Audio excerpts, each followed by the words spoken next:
ایک مصروف شہر میں جو بلند پتھروں کی دیواروں سے گھرا ہوا تھا، دو بہترین دوست رہتے تھے۔ ایک بہادر نائٹ جس کا نام حمزہ تھا اور اس کا ایک وفادار گھوڑا بدر۔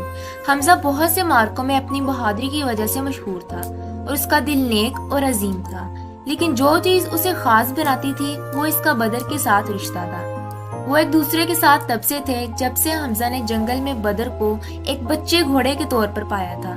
بدر مضبوط اور تیز رفتار ہو گیا اور وہ بغیر الفاظ کے ایک دوسرے کو سمجھ سکتے تھے۔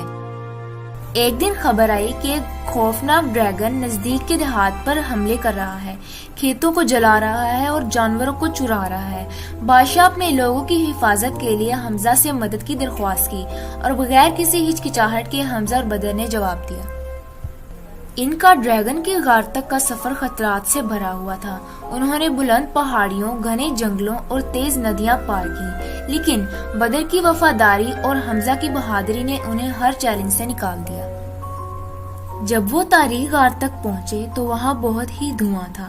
اندر بہت بڑا ڈریگن چوری کیے ہوئے خزانوں کے ڈھیر پر پڑا تھا۔ اس کے پر سونے کی طرح چمک رہے تھے اور اس کی آنکھیں غصے سے جل رہی تھیں۔ ایک زوردار دھڑاکے کے ساتھ ڈریگن نے ان پر حملہ کیا۔ حمزہ بدر کے ساتھ بہادری سے لڑا۔ انہوں نے ڈریگن کی آتشی سانس اور تیز پنجوں سے بچاؤ کیا۔